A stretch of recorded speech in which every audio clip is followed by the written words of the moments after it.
You're listening to Edge Radio TV. The views and opinions expressed in this program are that of the host or guests, and not the Edge Radio Network or its advertisers or affiliates.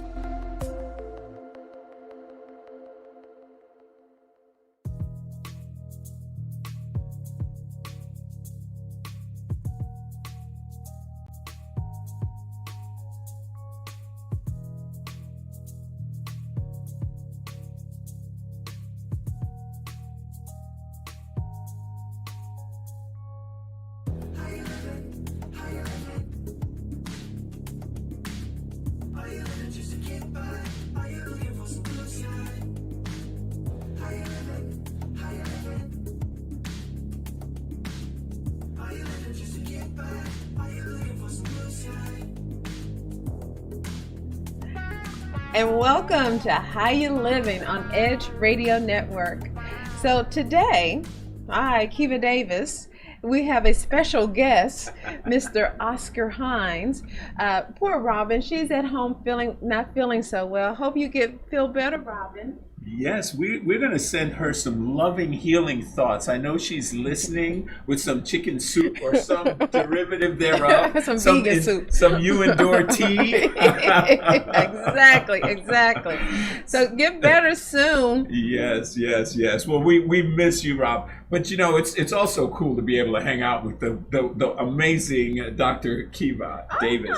No, look, you are pretty phenomenal. Like, no, we don't brag about you enough. You know, that's so sweet. You are like holistic practitioner extraordinaire. You know, we know you are a doctor of chiropractic, but yes, you are also a craniosacral therapist, an aromatherapist, a reflexologist. I mean, you got and Reiki. I know Reiki and too. Reiki and I call you a yoga master. Now you don't like the word master, but you are. Let me tell you, she's a beast, guys. She's a beast. She's like, let me contort in this. Okay, you see this? This is stretching my lower. Oh my God! I can do it. You can do it. Right? Yeah. As soon as you break some bones and ligaments, I can do it. No. Hey, it's all about health and wellness. Yes. At the end of the day, yes. You know, you want to be flexible in your body so yes, you can be flexible in your mind. Yes. Now, a rigid mind. Now I love that. I love that because in the some of the practices in qigong and tai chi, they talk about the flexibility, even in the fingers, and its flexibility of the mind, the brain, yes, and how we work. Yeah. So I know we're going to be talking about a whole other topic, but right, to me, flexibility is like a really important thing. How important is it on a day-to-day basis for people to be able to move and function? I mean, well, if we think about the human body, most of the issues that we kind of have in our body is poor posture, you know? So if we have poor posture, we slump shoulders, we are pressing on the lungs, you can't take deep breaths, yes, you know? Yes. Because your body's always working against gravity, right? Yes. So we want to be able to sit up really straight so that when gravity hits, it's able to really disperse and go down to the feet. Nice. But if we're doing this, where is gravity going, right? Right. And then the other thing is, if we don't work on flexibility, our body starts to remodel. So it gets used to the slumping hunched position. over. Exactly. The fascia gets tight, it remodels. Right. It's like, okay, this is our new normal. Yes. So it's up to us to work on posture to take it back, so that way we can have a new normal in the body. It has muscle memory. So yes, if you start to flex and you start to get more flexible, the body's going to remember, yes, and that's the muscle memory. Wow. And then once you do that, just think, if we can go through a whole world of fascia, but fascia is also around your organs. That's So right. if you're not stretching, those organs are also Getting tighter, getting tight. restricted. Exactly. Wow. And so, I mean, you can't take a deep breath if the fascia around your lungs is really tight, because everything is pressing from, exactly. Wow. So flexibility is important. Man. See, guys, I love that. That's a tidbit that a lot of people, because I put a lot of emphasis on flexibility myself. I'm a yoga guy, but I ride a really big motorcycle, and if I yeah, it's a guy thing, guys. You know what I'm talking about. Come on, but when you're flexible, it makes so much difference how you maneuver that thing. And that's in any sport. So Yeah. Playing golf, Yeah. if you're too tight, you That's can't right. have the rotation. I mean, That's right. you know, so it's in every aspect of life, walking, Yes. running, Yes. every aspect. Wow. And you're right. And I see people slumped over. I see them leaning over and just tight all the time. And I always am sort of now becoming more cognizant of how I hold my body, because like you said, it starts to, muscle memory starts to lock in. Mm-hmm. And I think that happens with faces. So if I see an old person, don't you see old people? They're like all pissed off, and they got that pissed off look. It's like, you have lived a pissed off life. You have never been happy. No, and then you have those other people. They look like the Joker, right? They're like stuck in a smiley face.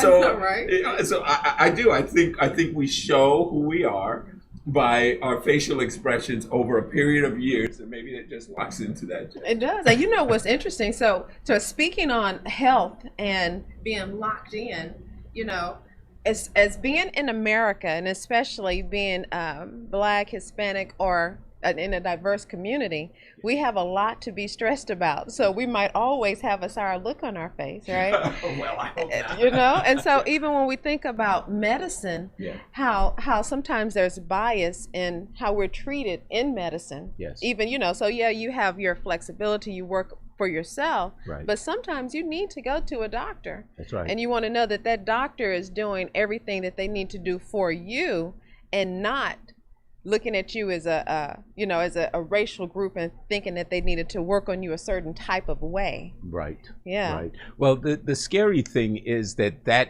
is even a thing. Right. That's where, to me, that's what's problematic. That we are not looking at the human being. We're looking at a racial profile. We're looking at certain preset biases that we may have, right, and that is very problematic, I think, all the way around. So today we have an opportunity to really dissect that topic with a subject matter expert, and I'm excited about hearing about this, because to me, I think I thought the disparities was in communities and insurance, but apparently, from what just a little off camera we were talking about, apparently this runs deep. Yeah, I mean, but we shouldn't be. It's like, it's shocking, but at the same time, should we be? I mean, you know, like even driving, if the police stop you, a police comes behind you, you immediately get anxious and nervous because of their bias. Yeah. And so just the medical community, they also live in the community. That's right. So they are part of that community. So they would have their biases also. We just didn't think about it and hope that's not the case, but it is. It is. It is. It's a sad and unfortunate factor that we have to deal with in our society, and I hate that it's like that. Oh, I do too. Why can't we all just get along? That's right. That's right. Well, you know what? That's what Edge Radio is all about, and How You Livin is all about finding ways, creative solutions to solve your issues, but also to get rid of these racial biases that that people are stuck with. Because to me, that's like a shackle that holds you down. You don't realize how much someone else and their culture can enrich you, if you were just open to that exchange. I know. Isn't that the best thing, to travel and be able to get engrossed in different cultures? Yes. It should be just be a community. We're a rug, and we all have to be woven in, but it makes a beautiful tapestry. Exactly. You know, so that's what we are. We're just a tapestry over here, guys. We are a tapestry. It's a perfect metaphor, because we really are a montage of all different things, and it's in that strength that we have our greatest. Like statistically, I heard someone like yourself. You are beautiful, guys. For those of you who are not as close to Dr. Kiva as I am, you have these beautiful eyes, beautiful skin and hair. So you in many respects are a hybrid of a genetic blend of a lot. But statistically, I've heard that people that have that genetic blend are healthier by and large. That's interesting. That live longer, healthier, because there's more of a genetic mix. If you looked at a Caucasian populace that was, let's say, in Central Ireland, they may have a high propensity towards hemophilia. And it's because of sort of an inbred sort of circumstance. And when I say inbred, I don't mean like, they're sleeping with their kids. Right. God, forgive me if you think that. I'm not saying that. But what I'm saying is there's a limited gene pool. And the same could be said about someone who has sickle cell anemia, Right. that's living in a particular area that is having relations with people that have those predetermined. So as soon as you mix up that gene pool, now you've got a much healthier being. That's interesting. So that's how God sort of made us to have that blend. But people have certain predeterminants based on some of their own genetic makeup, and it unfortunately can lead to some difficulties, health issues. That's so Just interesting. Like Great Danes have hip problems, and Dalmatians that have spots they can't see and hear very well. Right. I'm serious. There's all these things, like those Pomeranians. And for those of you who like those psycho dogs, or Chihuahuas could be this way too. But their brain is being crushed inside their head because of breeding a certain way for generations. So human beings are no different. Wow. We need that genetic mix. So Anyway. as you tell, this is going to be a very medical heavy driven show. Yes. So we'll take a short break and join us when we bring back our guest, Umi Grisby, and she's going to talk to us about the medical community and how it's looking at different cultures. So we'll take a short break and come back and join us. Are you living just to get by? Are you looking for some blue sky? How you living? How you living? Are you living just to get by? Are you looking for some blue sky?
And we are back, and this is How You Livin' on the Edge Radio Network. I am here with Dr. Kiva. This has been such a cool conversation so far, and it's about to get incredibly informative, and I think may upset a couple of people. Yeah, and may upset me.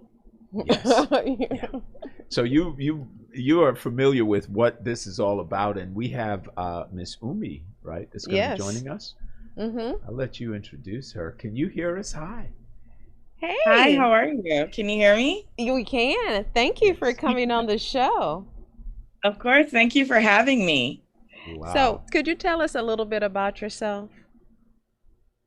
So I am an attorney. I call myself a joyful warrior. So I'm an attorney, I'm an advocate, and I work in policy here in the city of Chicago. But I grew up in Houston, Texas. So I'm missing Texas, and this is making me feel at home. Well, Umi, I would like to put you in a sauna, and then you would feel at home, because in Houston right now it is 96 degrees and about 90% humidity. You remember those days? Feel like temperature. I Yeah. remember those days. I I do. hardly think Chicago is quite as humid, but nonetheless, I'm glad you're a Houstonian. You can relate to it. But it sounds Yeah. like, as a joyful warrior, you have been fighting the fine fight. Yeah, I mean, so I like to talk about my story to being, I call it my path to being empowered. I was actually working as an assistant state's attorney, which is a prosecutor here in Chicago in 2018, but I had been experiencing pain consistently over several years, and so I had great health care, I had a great career, and yet I was still in pain. And so when I ended up going to the doctor, it was one day after I had been I had been in so much pain, essentially, that I was crawling on the floor to get to my remote control. So I go to the doctor, and I'm basically asking the doctor if what's wrong, and she told me that nothing was wrong and everything seemed normal. And I didn't believe her at this point, because I just knew that it wasn't normal for me to be walking around, like crawling around literally in pain. And so what I did was I did what doctors tell you not to do. And I went to Google and WebMD and Googled my symptoms. And it turned out Black woman, 30s, and with my symptoms, that it was clearly fibroids. And so fibroids are non-cancerous tumors that grow in the womb. And they happen in 70% of women. But in Black women, when they happen, they tend to be younger, they tend to be more numerous, they tend to be larger, have more severe symptoms. And in the book, I say, check, check, check, and check. So I ended up going to someone in my network, a specialist, and I told her that I had fibroids, and she confirmed it. At first, she saw 3. And then we had an MRI where she saw 22. And when I went into surgery, they found out that I actually had 30, and ended up removing 26 of them. And so I just thought, this can't be just me, right? This must happen in other women. And I was right. I started to talk to women in my circle, women beyond my circle. And you just keep getting these stories of your pain being dismissed, doctors not believing you. And I decided that I was going to do something about it by writing this book. Wow. Wow. Your story reminds me of Serena Williams' story. When she went, she had her child, and then after, she went home and she couldn't breathe. So she went back to the hospital to say, well, I can't breathe. And I was like, oh, well, don't worry about it. Just take some medicine. You'll be fine. But because she insisted, they decided to do some diagnostic testing and saw that she had blood clots in her lungs. Wow. And that's why she couldn't breathe. And so she had to go through and get that taken care of course. But the fact that, why don't doctors listen to women or listen to anyone when we tell them that something is wrong and we know in our spirit that it's wrong? What is that about? So, I use a lot of stories to explore just that. What is the root of that dismissive treatment? What is the root of where does that come from? Because you hear that a lot in women, and it's not just Black women, right? You hear that a lot in women about the idea of being dismissed. And I think that it is a combination of things. I think one of them is you cannot overlook the role of systemic racism and implicit bias, right?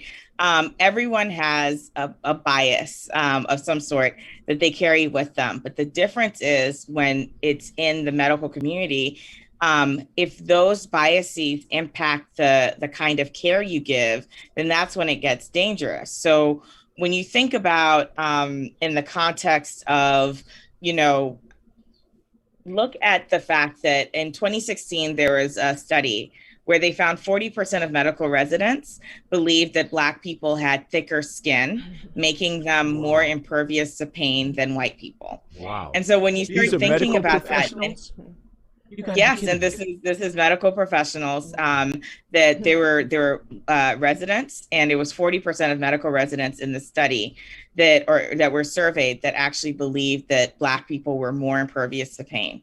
In fact, there were other completely. I think what's a little frustrating is easily unproven fallacies that they believed, right? But then you look at the statistics, and Black people are less likely to receive pain medication when they complain of the same or similar issues as their white counterparts. So if you even take gender out of it, you realize that there's this issue here where there is the element of systemic racism and implicit bias. And that is, I believe, impacting the level and the quality of care that people are receiving. You see that Black women, when they ask for pain medication, sometimes are seen as drug seeking. And that's with a report that was out of the Illinois Department of Public Health, that a lot of times Black women are seen as drug seeking when they ask for pain medication. You also see that Black women are 3 to 4 times more likely to die in childbirth than their white counterparts. And you have not only Serena Williams' story, where she was telling them that something was wrong and they told her that everything was fine. Serena Williams is a millionaire, right? And so you would think that they would listen to Serena Williams. There's another story of a woman named Kira Johnson who had a routine C-section in California. And after she had the C-section, she was in pain for about 10 hours. Her husband asked for help. He claims that the staff told him, your wife is just not a priority right now. Wow. When they finally put her on the operating table, they found out that during the C-section, they had lacerated her bladder. And so she had been bleeding internally for 10 hours. And they found at least 2 liters of blood in her abdomen. And so when you hear story after story about this, you have to think about what is the root cause of it. And so I do think it's rooted in gender, because it is a problem with women. But I think just like everything else, there's that old saying that when white America has a cold, Black America has the flu. Right. I think that it is intersectional. And I think that the dismissive treatment just has an impact, just a visceral, you can see the impact that it's having on Black women's health. Wow. So let's unpack a couple of things as we go along. But something that you said, there's one thing that you mentioned, and most people don't know this. So, for example, you were talking about this idea of pain and how people supposedly of color have a higher pain threshold. You know who has the highest pain threshold? People with red hair. Actually, this is a true story. People with red hair have a resistance to anesthesia, and they also have a higher pain threshold statistically than other groups of people. So freckles with red hair, highest pain threshold. Ginger's got it. That's right. Now, you were talking about drug users that are trying to get a hold of pain medications. Well, pain medications are abused more highly by our Caucasian counterparts than by African Americans. And you know what's interesting, though, because of the bias that the medical community have, it was a story where they assumed a Black woman was on drugs because of how she wore her hair. Because they didn't understand culturally what that means. So it's like, okay, she must be a drug addict. Wow. Because I think a lot of times in the medical community, they assume that we are unhealthy. We have diabetes, we're obese, our muscles are dense, and maybe it looks differently for how we absorb medications. Yeah. So it definitely shows up. And it shows up also, like, if you have surgery, a Black person is more likely to be released from the hospital in a shorter period of time than a white person. They keep them in the hospital a little bit longer. None of this is making sense to us. So, Umi, you can help us unpack this a little bit more. We got to try to get to the root of why this is happening. But we're going to take a quick break. When we come back, we'll continue this conversation. We're speaking with Miss Umi Grigsby, attorney in Chicago, the cooler Chicago than Houston. This has been an incredible conversation so far. I can't wait to hear a little bit more about how this whole disparity has sort of unfolded. So we'll be back just a moment here on the Edge Radio Network. Are you living just to get by? Are you looking for some blue sky? How you living? How you living? Are you living just to get by? Are you looking for some blue sky? We work our whole lives to support our families. With one accident or illness, it can all be gone in an instant. Now there's a smart, affordable way to protect your family. Go to findhealthbenefits.com and discover low-cost life insurance for as little as $2 per month. Add to that a tax-deferred annuity that can help you protect your assets and grow your money for retirement. Learn more. Go to findhealthbenefits.com or call 877-235-6094. A critical illness can strike without warning and wipe out your life savings. In fact, it's the #1 reason for bankruptcy. Find Health Benefits offers an affordable solution. Get up to $50,000 if you get cancer, stroke, or a heart attack, giving you the peace of mind to focus on getting better while the plan helps you to pay your bills and medical expenses. Learn more. Go to findhealthbenefits.com or call 877-235-6094. 66% of seniors spend more time shopping for cable TV than Medicare plans. Most say because it's just too confusing. Laws change every year. The wrong plan could cost you thousands and prevent you from seeing the doctors you want. Introducing FindHealthBenefits.com. Save time, save money, see specialists without referrals. Go to FindHealthBenefits.com or call 877-235-6094 for this informative brochure. Society is on the edge. Let's bring them back. Edge Radio, because truth still matters.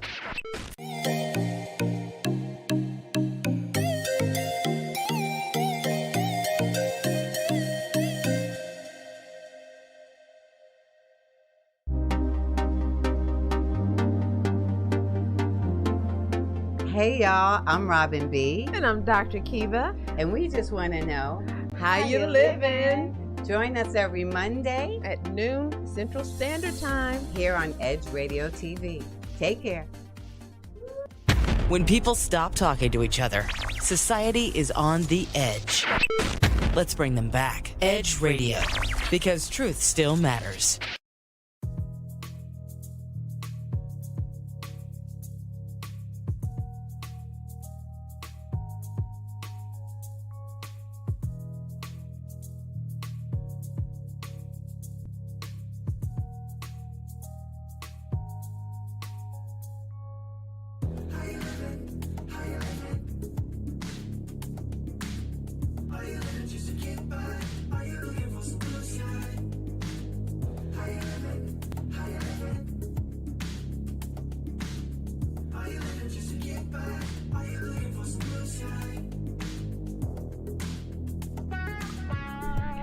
And welcome back to How You Living on Edge Radio Network.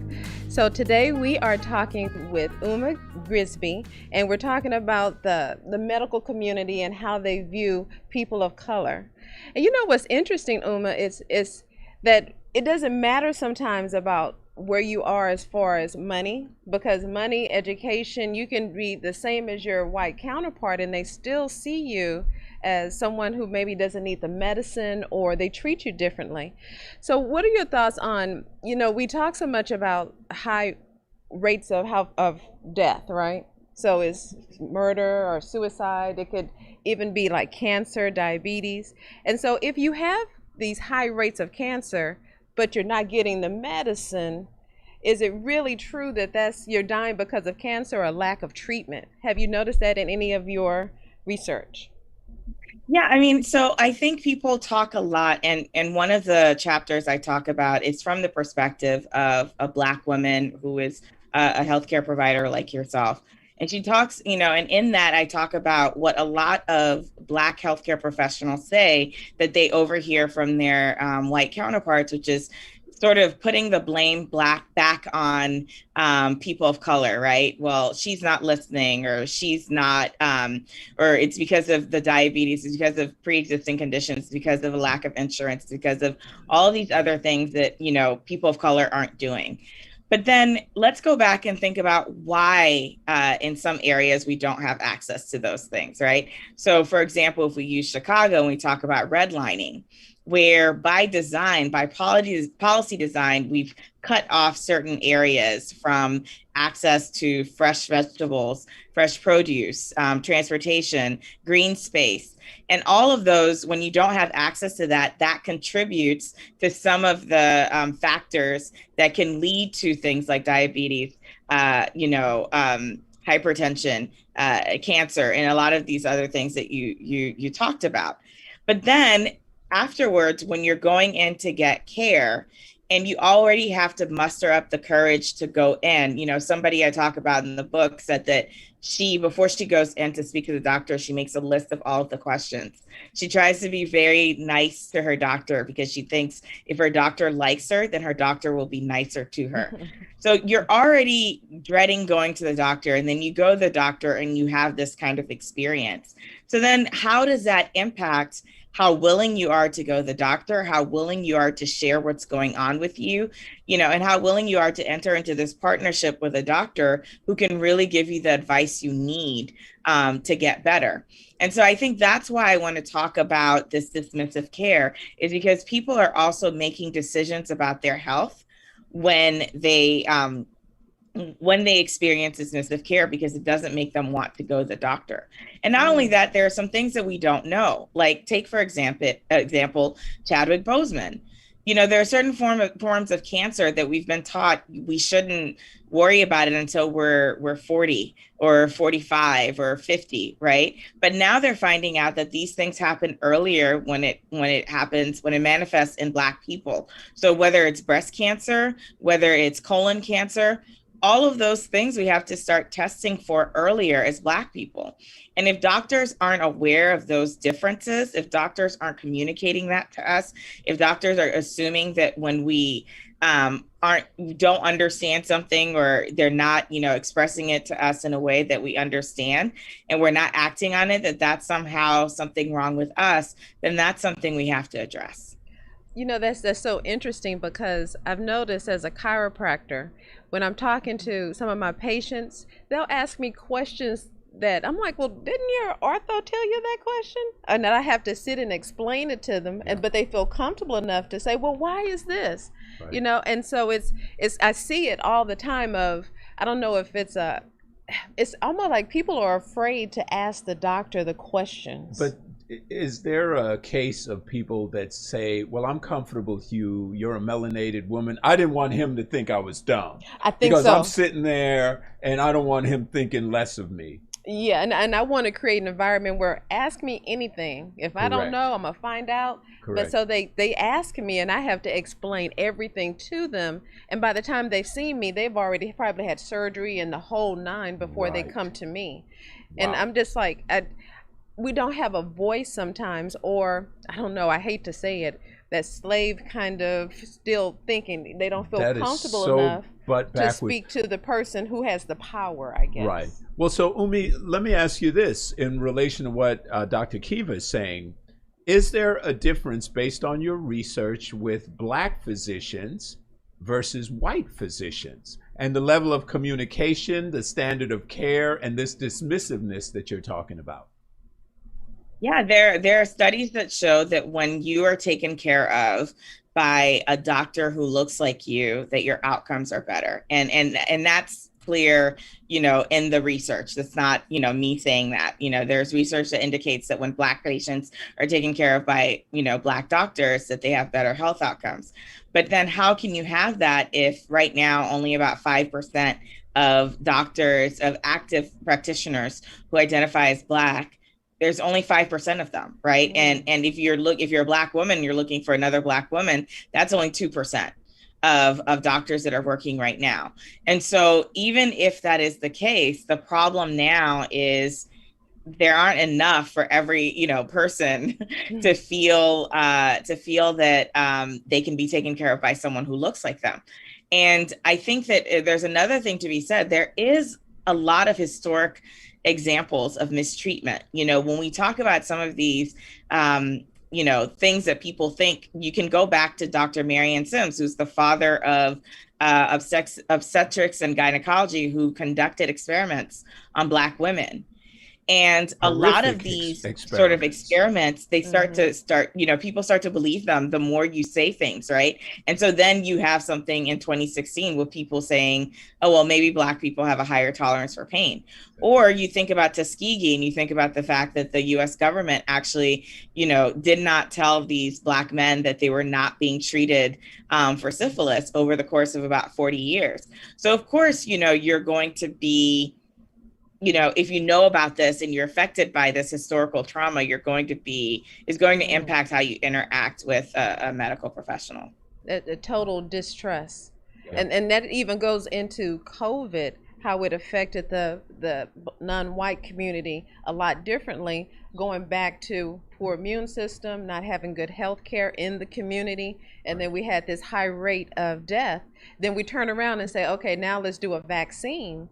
But there's so much distrust that was already built, that we have a foundation of distrust. Yes, you're right. So culturally, this thing runs really deep, because if I'm hearing you correctly, Umi, and you're in Chicago, which is a very large Black population, just like here in Houston, we have these disparities, and a lot of it has to do with lack of access. But let's go even further back. You're talking about food deserts. You're talking about this distrust that is endemic in our communities, that people don't want to communicate with their white doctors or non-Black doctors and ask them questions like they ask you. Oh, wait, don't forget a poor infrastructure with pipes like lead that was in, so it's a lot of stuff built up on that. So we're really dealing with a lot, because you're right, the crumbling infrastructure means that in most communities, in fact, I saw a report just this morning that was talking about how in communities water is horrible, and they're on boil alerts all over the country. Every 2 minutes a water main pipe breaks in the United States. I mean, is that insane? And and I don't know if you know this, Umi, but we have a community in Houston, what is it, Fifth Ward, that a lot of the people had cancer. Yes. And it was in that poor community. Yes. And I think the same can be said about some of the industrial outerlying communities. So because we're experiencing that, Umi, based on this disparity, it sounds like this is going to be a multilateral approach to trying to rectify this. Is that true?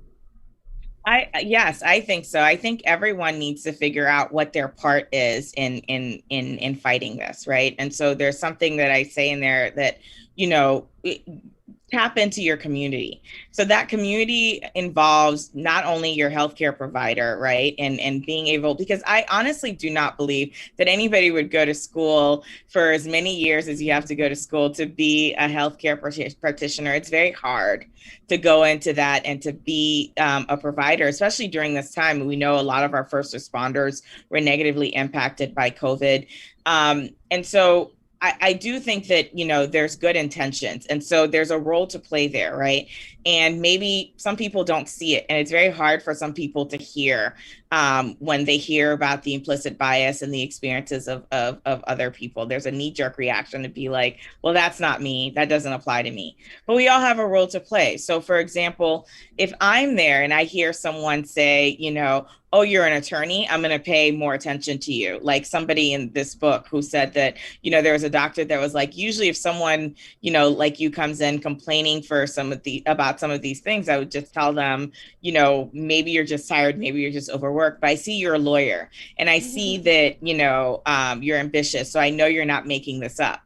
And so, but your role there is to say, hey, that's not fair. Like, you don't get to decide, what kind of care I get just based on these things that that you assume about me because of these facts that you know. So I think that we have an obligation to tell our stories. I think we have an obligation to listen when other people tell their stories. And I think that healthcare providers and healthcare companies have an obligation to also see their part in it and figure out how there can be accountability.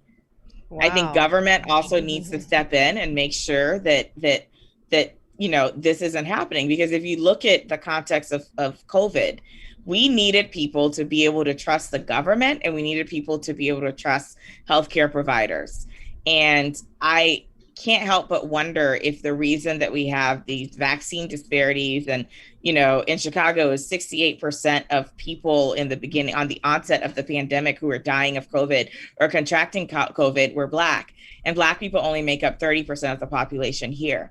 And I think that those numbers are replicated across the country. So when you think about the fact that we're now in a place where we were supposed to have this trust, and people are remembering all of the times that they've been let down, I think it's clear that we all have a part to play in ensuring that we build that trust, that we get rid of this sort of disparate treatment and different treatment based on race.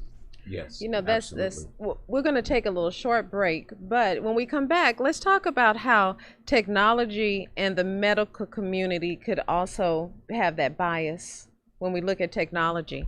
So we're going to take a little short break, and join us for the rest of our discussion on the medical complexity in America. Yes. We'll be back right in back. a moment. Wow. Are you living just to get by? Are you looking for some blue sky? How you living? How you living? Are you living just to get by? Are you looking for some blue sky?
When people stop talking to each other, society is on the edge. Let's bring them back. Edge Radio, because truth still matters.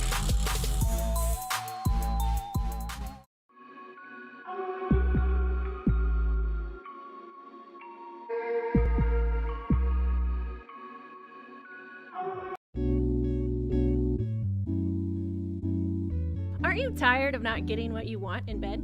Are you ready to spice things up behind those closed doors? Woo! We're here for you every hump day at 7 p.m. This is Sex on the Edge with Jen and Hen. I'm Jennifer Reeves. And I'm Hendrik Scott, and we are professional licensed sex therapists. So remember to watch us Wednesday at 7 p.m. on Edge Radio TV, just in time for sexy time.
And we are back. This is How You Livin' here on Edge Radio TV, joined by the amazing Dr. Kiva Davis. And we are having a conversation about some of the disparities that are taking place. And we're speaking with Umi Grigsby, an attorney out of Chicago. And just before our break, Dr. Kiva, you were bringing in a couple of interesting points around technology. Mm-hmm. And I wanted to frame this a little bit, Umi. There's a Netflix series. It's not a series, it's actually just a documentary. And it's called Social Dilemma. And on this, they were showing that it was a young African-American woman, and they were using facial recognition software. And they were saying that her face was not recognized 14% of the time because the algorithm was set towards white males. Right. So any melanated person, a female, literally was not recognized by facial recognition. But now why that's problematic is because it factors into all sorts of other places. For an example, creditworthiness, where somebody lives, what medications, what processes, what the standard of care is. And that goes back to something that you were asking. So to the extent that you've done this research, Umi, what type of effect has the technology that has now been incorporated into these algorithms fit into the biases that we're seeing in the disparity that we have in healthcare? So, I didn't go into that in this book. I can say that I remember reading a couple years ago that apparently, the technology when you're going to wash your hands, where you have to put your hand in front of the sensor, that sometimes it doesn't recognize your hand when you're a person of color, when you're darker skinned. But now we can't even wash our hands. That's some bullshit right there. No wonder I always have to do this. I remember reading that and thinking to myself, well, that's a problem. I got to put on a white glove just to get the faucet to start. Now you're talking about cotton picking days are over. No, I'm sorry. I digress. Go ahead. There have been all these stories recently where you talk about, AI in the criminal justice context, right? Where you can't really trust it all the time when it happens to be about Black defendants, right? Because it hasn't necessarily, the technology hasn't gotten to the point where it can be used to correctly identify people of color who commit crimes, right? And so it leads to those kinds of issues where you can't really rely on that when you're using that to as evidence for conviction. So I think you have to look at who is developing this technology, right?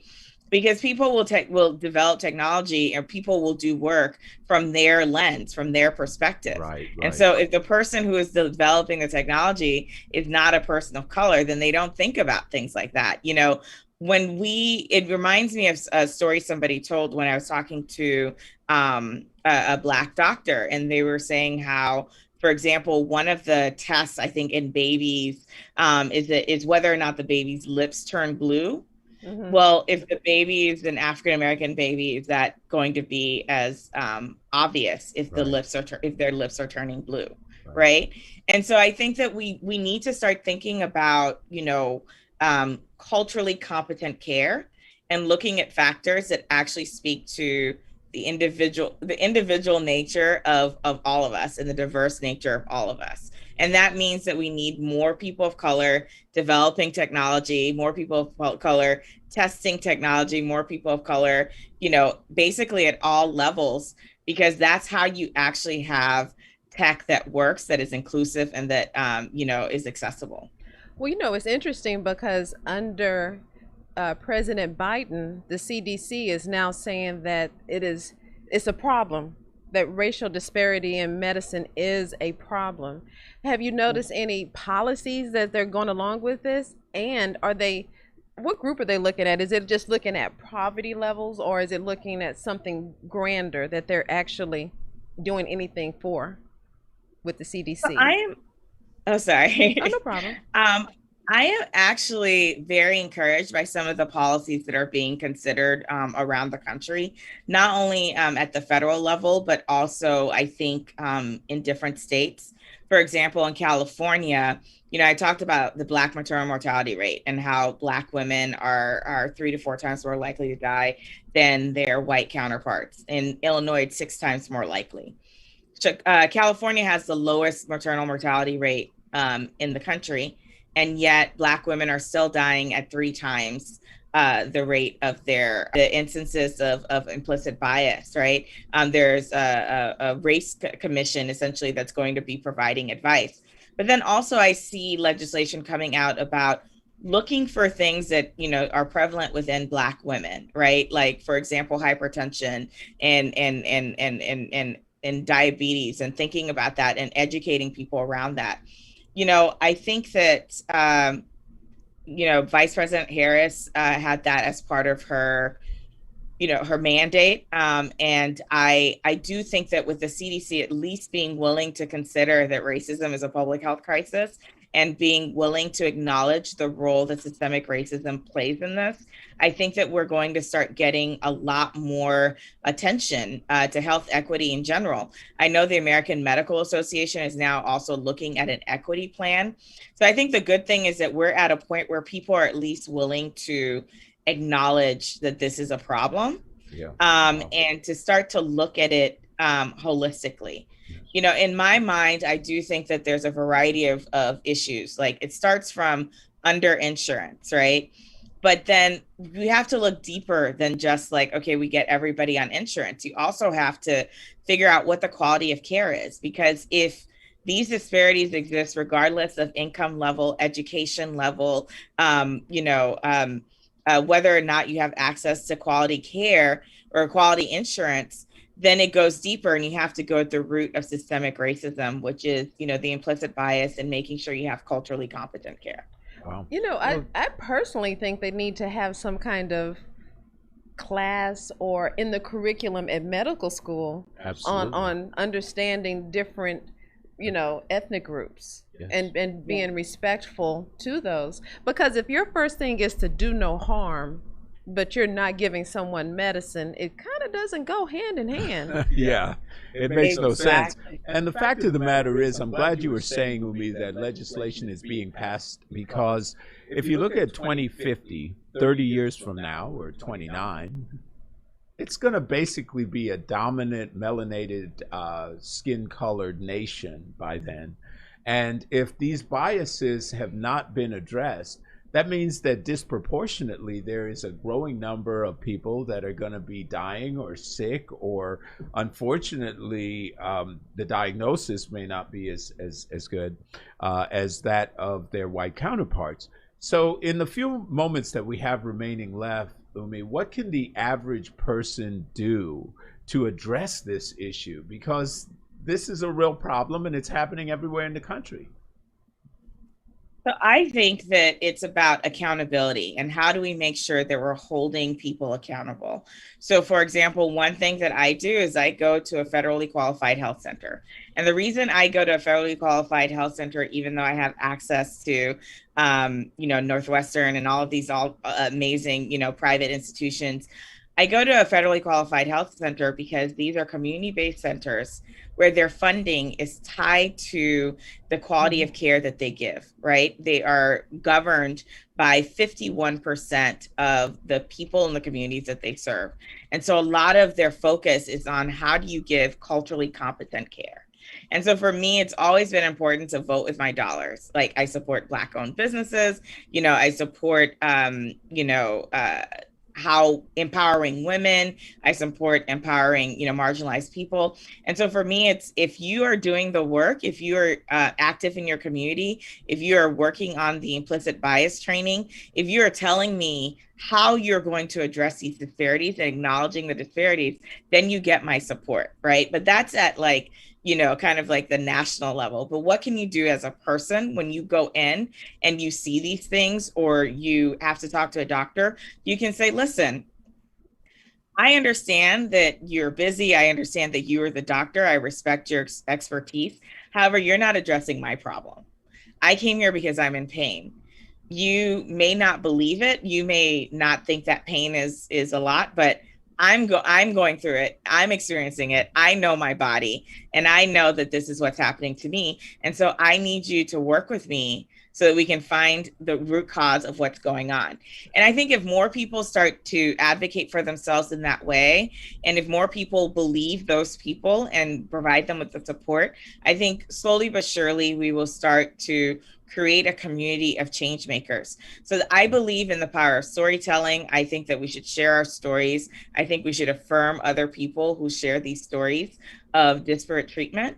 And I think that we should call it out when we see it and support, data driven, proven evidence-based solutions. Yes. Wow, fantastic. So we've been talking with attorney Miss Umi Grigsby. Thank you so much for joining us from the cool and not so humid Chicago. And but also how can people get a copy of your book? That's what I was just about to ask. How do we stay in connection with you? Tell us, please. Empowered Health is actually on it's on Amazon right now, but I do have a website. It's yumigrigsby.com. So it's UMI, Grigsby is GRIGSBY. So it's very easy, yumigrigsby.com. You'll see how to get this book, and not only this book, but I'm also in the latest version of Chicken Soup for the Soul, which is it's 101 stories from Black women. So it's Chicken Soup for the Soul. I'm speaking now, and so my book is available anywhere books are sold, and you can also keep updated at yumigrigsby.com. Awesome. I'm already going to sign up. Awesome. Umi, thank you so much for joining us. Thank you. This was a great conversation. Please, folks, share this information. As you said, Umi, we can only beat this if we address it as a community. Thank you so much for joining us. Thank you. Wow. Well, folks, thank you. You've been listening to the Edge Radio Network. Go to Edge Radio TV, connect. And this has been a joy being able to co-host with you. And in accord with your tradition, I guess we have to ask the question. We do. How you living?